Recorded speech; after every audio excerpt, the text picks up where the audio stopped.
Hey guys, how are ya? Good morning. This is video number 7. This is the last part of walking through the woods before we do the question and answer. So enjoy it. See you guys in a few.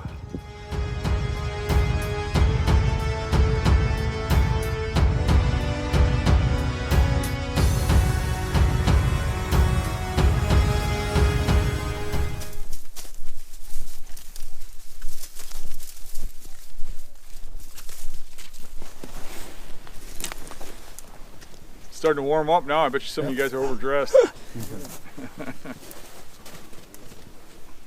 Probably in the 20s now. Sun feels nice. Yeah. So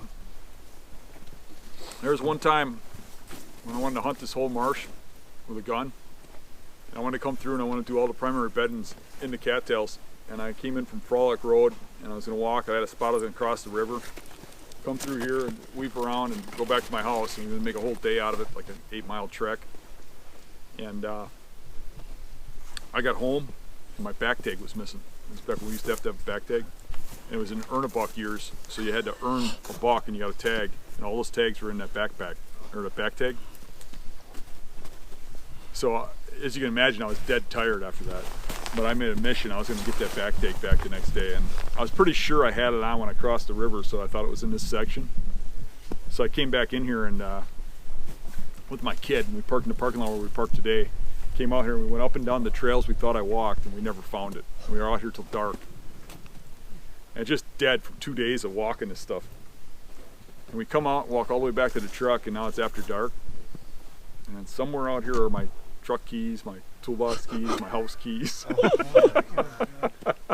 That was quite the weekend. But what's that? Expensive? Yeah, it was expensive. I had to get a locksmith. You ever try hitchhiking home when you're carrying guns?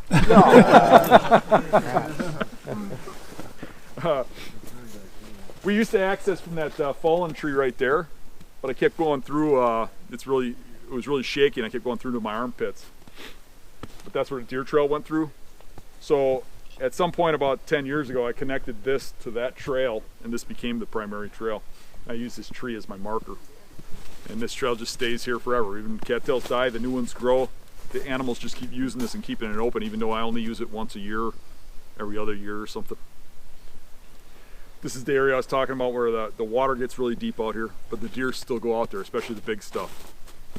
And what I see is, you talk about pressure bedding and how the time to be out there is when there's a lot of pressure in the rest of the woods.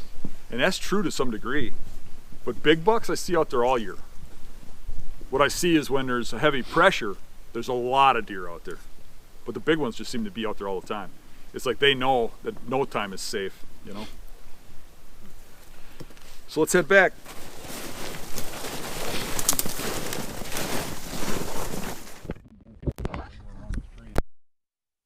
Gun season.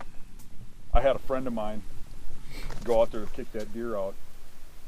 And I was going to move to here, and those big bucks were tending to stay in this marsh cover and just go from primary bedding area to primary bedding area.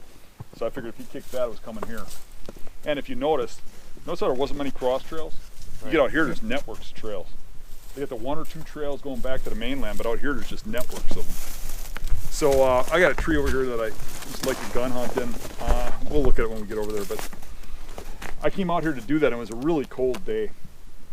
And he was going to go in and jump that buck at 11 or something. And I come in here, and about halfway through it was frozen. I fell through up to my waist. Misstepped and was up to here wet. And I come out of that, and instantly your pants freeze solid and you can't move. I get up in that tree and I'm sitting there just freezing. I mean, there's probably a -10 wind chill, and I'm soaked. So I sat there till about 9 o'clock, and a buck come running from over there, ran underneath me and bedded down, and it wasn't something I wanted to shoot. So I figured he was doing a drive, or whatever he was doing, kicking the deer up. But I can't see over there, obviously. So I'm sitting there and sitting there and sitting there, and nothing else comes, and I figure, well, he's had to have gone through it by now. And I really couldn't sit much longer, because I would have probably got hypothermia. So I got down, went home, and That guy didn't come back out for about 4 hours and said he had just done the drive, you know. So I ran back out here for an evening hunt, and I got to the tree, and when I put my stand down, I heard something, I looked up, and there's that 190 looking at me into the swamp. So if I wouldn't have got wet, I think I would have killed it. And the next day, a guy on the other side of the swamp killed it. One of my neighbors. And it's probably because we relocated it, you know, during gun season when it's vulnerable. So there's good and bad to that, I guess. I don't know if you noticed when we were halfway in here, one of the big things that's deceiving is you're 1.5 feet or 2 feet deeper into the muck and water. And those cattails are 1.5 feet, 2 feet higher. You can't even see this island. You have to trust where you're going. I mean, these cattails are like this when you're walking through, at least in certain sections in here. The last few years, the bucks have moved up on the island a little more, probably because of the high water. And I've been kicking them up right when I go into this stuff, and been doing more morning hunting here because of that. But in the past, the primary bedding has always been out here in these trees that are out in the cattails. And if you see that one lone tree way out there, that's usually got the better buck under it. We've actually picked up some sheds right underneath that tree too, a couple different times.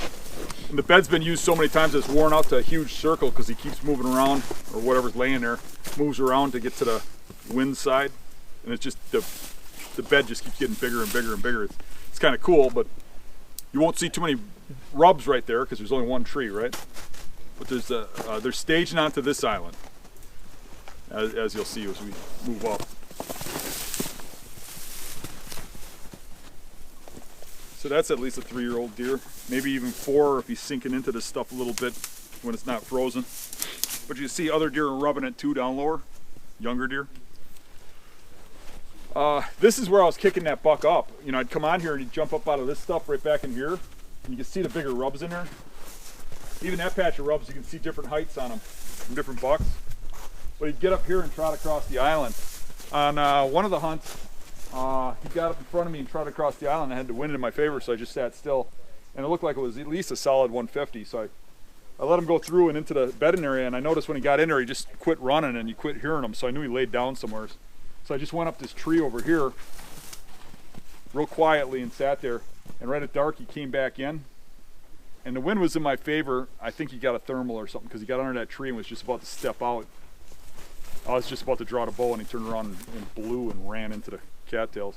It was the last time I hunted him, but almost got the old bump and dump done. Been wanting to do that. but for whatever reason, he's been bedding over here, probably the higher water because it's been flooding all the beds out there. So hopefully we get a lower water elevation next couple of years. Otherwise, I'm going to have to hunt this in the mornings.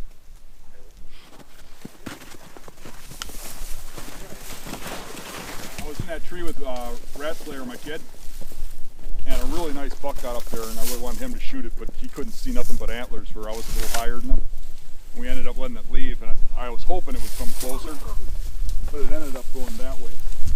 And when it went that way, that's probably 3 miles before, at least 2 miles before you hit anything dry, and it didn't leave until like closing time. Wow. It's amazing how late that they move, you know, when they're mature. You would think you'd see this out in the middle of pretty much an ocean. I mean, this is all underwater during the season.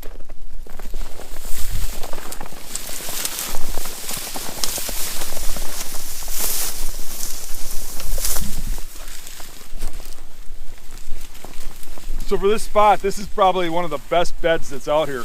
This is where I usually see the big stuff get up from. Especially when I hunt the edge and I can see out here. Generally you just see antlers and hearing them. But when we got here, for those of you guys that were further back, there's tracks coming up here. They look like doe or yearling or something. Came in here, checked the bed out, and then left. I see that a lot in snow. You see where when I track deer, you see them go from bed to bed to bed before they pick one to bed at, for whatever reason. If you followed him around, he probably went to several beds and then finally chose one, which is kind of interesting. But this has always been one of the better ones.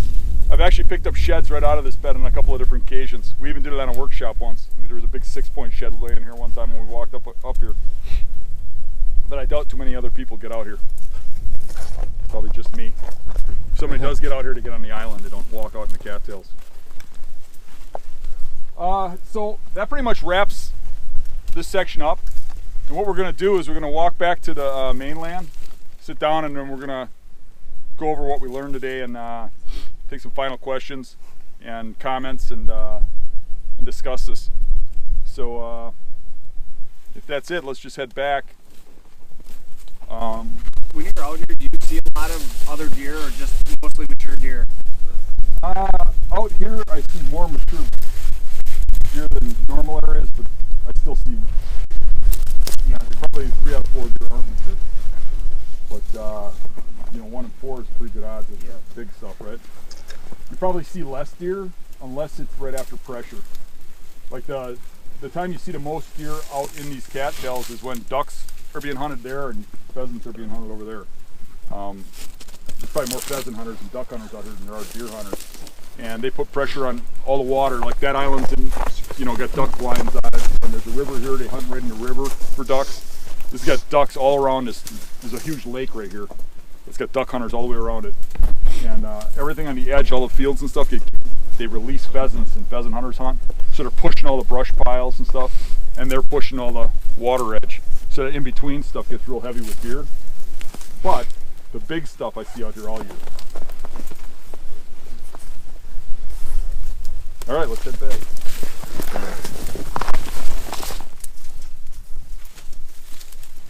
Hey guys, I hope you enjoyed that last portion of the scouting workshop on February 16th.